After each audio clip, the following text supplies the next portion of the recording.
My name is Danielle Atwood. I am 32 years old. Last Sunday, my mother-in-law slid a manila envelope across the dinner table, looked at my husband, and said, "I think you need to see this." She had secretly DNA tested our 3-year-old daughter. She expected the results to destroy my marriage. What she did not expect was that those same results would destroy her. But here is what none of them knew. I had found out about the test 2 weeks before that dinner. And what I did with those 2 weeks changed everything. I first met Patricia Atwood 7 years ago. Mark and I had been dating 4 months when he brought me to his parents' house. Patricia opened the door and shook my hand. Firm grip, scanning eyes. No hug. She was a woman who tracked origins. She asked where everything came from, including me. I told her I grew up in Bridgeport. Small apartment. My mom was a pediatric nurse. My father left when I was 6. Patricia nodded slowly, touched her pearl earring, and said, "That must have been difficult." She said it the way people say interesting when they mean noted. Mark and I married the following June. The first year was quiet, the way new marriages often are. Then Patricia began showing up unannounced. Tuesdays, mostly. She would walk in through the side door and rearrange whatever was in reach. The spice rack, the coat closet. Once she reorganized my linen cabinet and left a note. Towels by color. Easier to find. Mark said that was just how she was. Our daughter Lily was born 2 years into our marriage. 7 pounds 4 ounces. Dark hair, almost black. Patricia held her in the hospital room and said, "She looks just like Mark did." There was real warmth in it. I thought, maybe this is the thing that finally brings us together. That moment lasted about 6 months. By Lily's first birthday, her hair had changed completely. Dark brown had lightened to auburn, then brightened to copper. She had a head full of strawberry red curls that caught the light like small fires. I thought it was beautiful. My mother had the same hair. Her grandmother before her. The genetics were not a mystery to me. But Patricia did not see genetics. She saw a problem. At the birthday party, she held one of Lily's curls between her fingers the way someone holds a piece of evidence. "Red hair does not run in the Atwood family," she said. Lightly. "The way you mention a crack in a foundation. Not alarming. Just something that should probably be looked at." Over the next year, the comments became routine. Not every visit, but often enough. I started keeping count. 14 comments in 6 months. I wrote the dates in a small notebook by my bed. In my work as an occupational therapist, I documented everything. Behavioral patterns, triggers, progress. Documentation was how I made sense of the world. At Easter dinner, with the full family at the table, Patricia set down her wine glass and said, "She really does not look like any Atwood I have ever seen." Courtney, Mark's younger sister, added right on cue, "Mom is right." I looked at old family photos. No redheads. I felt the table shift. I looked at Mark. He was looking at his plate. He said nothing. In the car on the way home, I said, "If your mother says that one more time in front of your family, I will respond." Mark said he would talk to her. He never did. 3 weeks after Easter, my phone rang at work. I was between patients. The number was local. I almost let it go to voicemail. "Mrs. Atwood, this is Kelly from Geneva Labs. I am calling to confirm we received a sample for analysis under your daughter's name, Lily Atwood, age 3. I set down what I was holding. I did not submit a sample. The submission was made under the name Patricia Atwood. She listed herself as the child's grandmother. Our policy requires parental consent for testing on minors. We have placed the test on hold.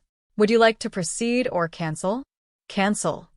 My hands were shaking when I hung up, but my voice had not cracked. It never does when it matters. I sat in that therapy room for 4 minutes. I stared at the wall chart. Then I picked up my phone and called a family attorney. If this story is hitting close to home, stay with me. What I did in the next 14 days is the reason I am standing where I am today. Her name was Rachel. She practiced family law in New Haven and had a reputation for being direct. I told her everything. The comments, the notebook, the phone call from the lab. She listened without interrupting. When I finished, she leaned back. Under Connecticut law, A grandparent cannot authorize genetic testing on a minor child without the express consent of a parent or legal guardian. What she did is a violation of your daughter's privacy rights and potentially actionable in civil court. She paused. Do not confront her. Do not tell your husband yet. I looked at her. Why not? Because if you tell Mark, he will call his mother. She will cry and apologize and ask him to keep it in the family. The pattern will repeat. If you want this to stop, really stop, you need to let her play her hand. I paid the consultation fee. $350. The best money I have ever spent. On day 5, I got lucky. I drove to Patricia's house to pick up a pair of Lily's shoes. Patricia was out. Courtney was in the living room on a video call, voice carrying the way it always did. I walked past her toward the mudroom. Mom has the results. She is doing it at Sunday dinner in front of everyone. She has been planning it for weeks. She says once Mark sees the proof, he will not be able to ignore it. I picked up the shoes, walked back through the living room. Courtney saw me and killed the call fast. I smiled, said nothing, drove to my car, sat behind the wheel and pressed my hands against the steering wheel until my knuckles turned white. Now I knew everything. When? Where? Who would be watching? Patricia had built a stage. I was going to let her light the match. The fire would find its own way back. On day 7, I discovered something I never expected. I had been investigating how Patricia submitted the DNA through a consumer platform alongside the clinical lab. I created my own account on the same service and spent an evening reading about how familial matching algorithms work. When you submit DNA, the system does not just test Paternity. It scans the entire database for genetic relatives. Anyone who shares enough markers gets flagged as a potential match. Patricia had submitted Lily's DNA. That meant Lily's profile was now cross-referenced with every other profile in the system. I logged into the account Patricia had created. The password was Lily's birthday. Of course it was. And there, under potential relatives on Lily's profile, was a name I had never seen. James M., age 36. Portland, Oregon. Relationship estimate: half-uncle or equivalent. Half-uncle meant one thing. James shared a biological parent with either Mark or with me. Since I was not the one being tested through the platform, the match had to be on Mark's side, which meant either Warren had a secret son, or Patricia did. I emailed the screenshot to Rachel immediately. 2 evenings of searching told me the rest. James Michael Callahan. Born June 1990. Adopted at birth through a private agency in Hartford, Connecticut. His profile said he was open to contact and looking for a biological family. I did the math. Born 1990. Patricia was 25. She and Warren married in 1992. Mark was born that same year. Patricia had a child 2 years before she married Warren. She gave that child up for adoption and never told anyone, except one person. Because when I looked at the shared matches on James's profile, one name appeared. Margaret R., possible aunt or half-aunt. Margot's full name was Margaret Ruth. Margot knew. She had known for 36 years. I sat at my kitchen table and thought about Patricia. A 25-year-old woman, unmarried, scared, making a decision that would follow her for the rest of her life. I understood that kind of fear. But understanding a choice and forgiving a lie that follows it are not the same thing. Patricia had not just kept a secret. She had turned her fear into a weapon aimed at my daughter. Sunday morning, I dressed carefully. Ivory sweater, dark jeans, the small gold necklace Mark gave me on our first anniversary. No armor. Just me. Lily wore a blue dress with white flowers. She spun twice in the hallway mirror before I caught her. We pulled into Patricia's driveway at 4:15. 3 cars already there. Full house. Patricia met us at the door. She hugged Mark long and firm. She nodded at me, brief and efficient. She had that manila envelope waiting on the hallway table right where I had seen it 2 weeks earlier. The pot roast was good. Warren told a story. Dennis laughed. Ellie complimented the gravy. Normal sounds. Normal dinner. But I was watching the currents beneath the surface. Courtney checked her phone every 30 seconds. Margot held her fork like someone gripping a railing on a bridge. She ate almost nothing. 20 minutes in, Patricia stood up. She smoothed her blouse, cleared her throat, and said, "Before dessert, there is something I want to share with the family." She walked to the hallway. She returned with the envelope held at chest level, like a prosecutor holding an exhibit. She slid it across the table toward Mark. "Open it." Mark looked at the envelope, then at his mother. "What is this?" Her breathing was measured, rehearsed. "This is a DNA test. For Lily." Warren gripped his armrest. "Patricia, what the hell did you do?" Patricia did not look at him. She looked at me. "No offense, dear, but this family deserves the truth. That child," she pointed toward the ceiling, toward where Lily slept, "does not look like an Atwood. I think Mark has a right to know whether that child is really his." The sentence landed on the table like a brick through glass. Mark picked up the envelope, broke the seal, pulled out the pages and read in silence. 15 seconds. 20. Long enough for Patricia to shift her weight from one foot to the other. Long enough for Courtney to stop breathing. Mark looked up. "She is mine." He held up the page. Probability of paternity: 99.9998%. Lily is my daughter. The smile on Patricia's face did not fall.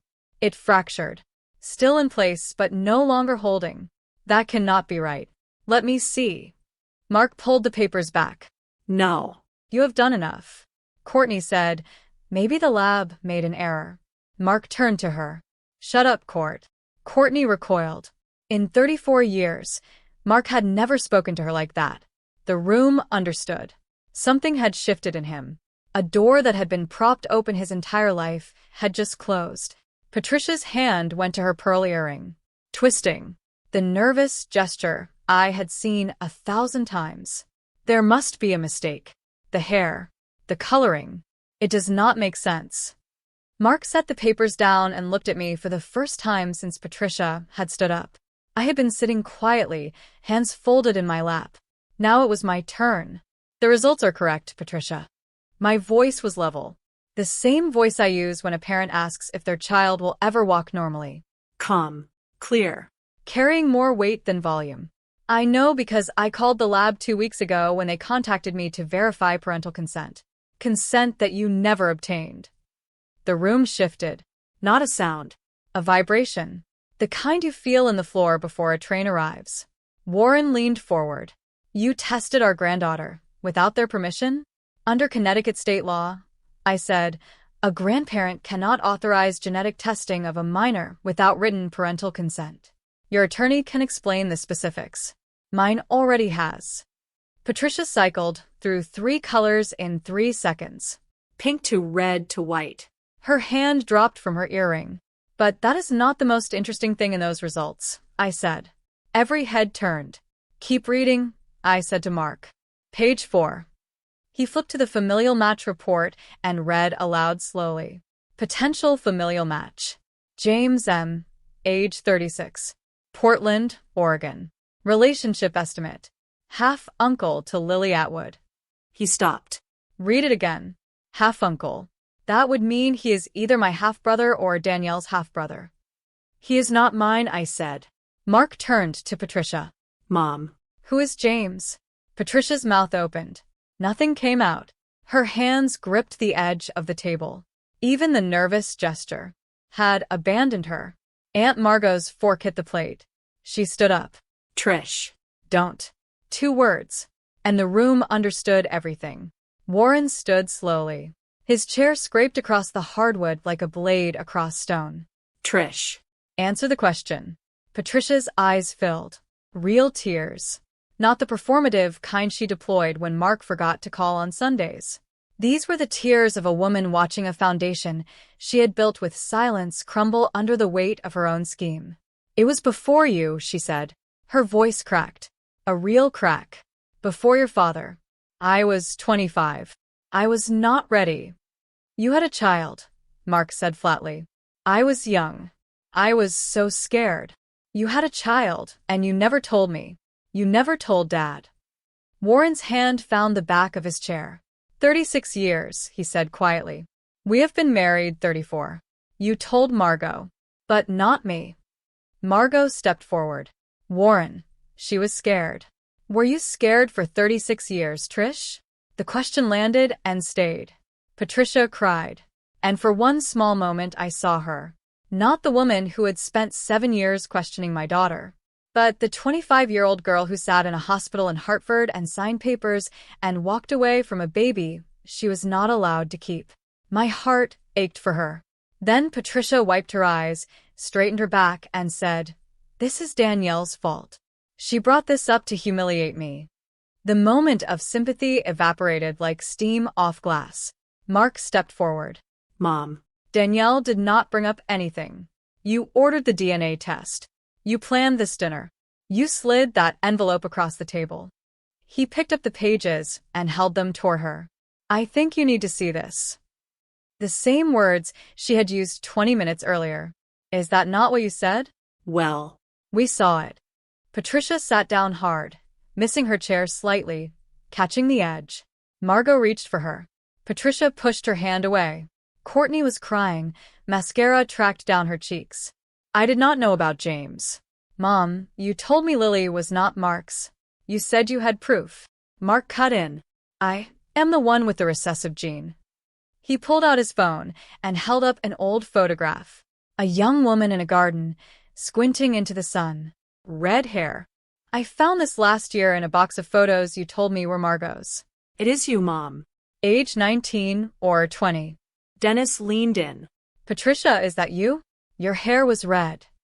Patricia reached up slowly and unclipped her pearl earring. Set it on the table. The small gold post clicked against the wood. I started dyeing it at 19, she said. I always hated it. The red hair that did not run in the Atwood family had run through Patricia's veins since birth. She had buried it under 40 years of salon appointments. And when her granddaughter was born with the same trait, she did not see inheritance. She saw exposure. We left shortly after. I went upstairs and lifted Lily from the bed. She stirred, pressed her face into my neck, and settled. I carried her downstairs. At the front door, Patricia stepped in front of Mark. Please don't leave like this. We can talk.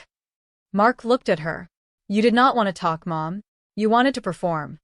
We drove home in silence.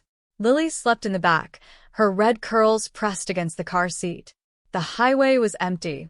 Street lights passed overhead in slow rhythm. Mark spoke first. How long did you know about the test? 2 weeks. About James? 8 days. Why did you not tell me? Because if I had, you would have called her. She would have cried and apologized and asked you to keep it in the family. And nothing would have changed. You needed to see her perform. He was quiet for a mile. Then, I have a half-brother. In Portland. He said the name like he was testing its weight. James. He reached across the console and found my hand. He did not let go until we pulled into our driveway. He turned off the engine, sat for a moment, and looked at me. Thank you, he said, for not protecting me from this. I squeezed his hand. That is not what partners do. The week that followed moved quietly. Mark told Patricia he needed time and not to contact me or Lily. Warren went to stay at Dennis's house. Courtney sent me 3 pages, handwritten, the most honest thing she had ever produced. Rachel sent Patricia a formal cease and desist letter. Patricia called Mark in a panic. Mark told her to read it carefully and call a lawyer. On Friday evening, Mark sat at the kitchen table with his laptop. He had found James, a high school history teacher in Portland, JV basketball coach, a 4-year-old daughter named Sophie, the same jaw as Mark, the same slight crook in the nose. Mark emailed him on Saturday morning. He wrote and deleted it 4 times. The final version was short. My name is Mark Atwood. I believe I am your half-brother. My mother was born in Hartford, Connecticut in 1965. If you are open to talking, I would like that. James responded in 2 hours. I have been looking for her for 7 years. I never expected to hear from a brother. That evening, Mark set up his laptop at the kitchen table. I took Lily to the living room. At 7:15, I heard Mark say, "Hi, I am Mark." And then a voice I did not recognize, deeper and steadier. "Hi, Mark. I am James." After 20 minutes, I heard Mark cry. Not the quiet kind. The kind that comes from deep in the chest. I stood in the doorway and looked at the screen. Same jaw. Same eyes. 36 years apart, and they look like two versions of the same blueprint. James asked softly, "Does she know? My birth mother?" Mark wiped his face. "She knows." It did not go well. "I do not want to cause problems. I just wanted to know where I came from." James. "You are not the one who lied." 2 weeks later, Patricia came to our door. She stood on the step in a gray cardigan, eyes rimmed red, looking 10 years older than the woman who had slid that envelope across the table. "I need to explain," she said. "I was young. My parents made me give him up. I carried this guilt for decades." Mark stepped forward. "Then you should have dealt with it honestly. Instead, you projected it onto my wife and my daughter." Patricia looked at me. Danielle, please. "I am asking for a chance." I considered her for a long moment. This woman who had spent 7 years questioning my daughter's DNA, who had stolen a sample from a 3-year-old sippy cup, who had planned a public execution at her own dinner table and called it love. "Patricia, you are welcome to have a relationship with Lily. She loves you. We would not take that from her." Hope flickered in her eyes. "But it will be on our terms, on our schedule, and you will never be alone with her again." She nodded. She did not argue. For the first time in 7 years, Patricia Atwood did not argue. She stepped off the porch and drove away. 6 months later, Mark flew to Portland and met James in person. They sat in a diner for 4 hours. Two men with the same jaw. The same slightly crooked nose. 36 years of distance between them. In August, James and his family came to Connecticut. His daughter Sophie and Lily chased each other through the sprinkler in our backyard while Mark and James sat on the porch with iced tea, watching them. I stood at the kitchen window and watched two brothers finding each other in the middle of their lives. Patricia stopped dyeing her hair. It came in silver gray, with traces of red at the temples. The ghost of the girl she had tried to erase. The manila envelope still sits in a drawer in my desk. I never threw it away. Not because I need it, but because it reminds me that sometimes the weapon someone builds to destroy you is the same one that sets you free. Here is what I know now. The people who try hardest to expose your secrets are usually the ones carrying the biggest secrets of their own. And the truth does not need a stage, or an audience, or an envelope slid across a dinner table. It just needs time. If this story reminded you to trust yourself when everyone around you is casting doubt, share it with someone who needs to hear it. Drop a comment and tell me where you're watching from. And if you want more stories like this one, subscribe. I will see you in the next one.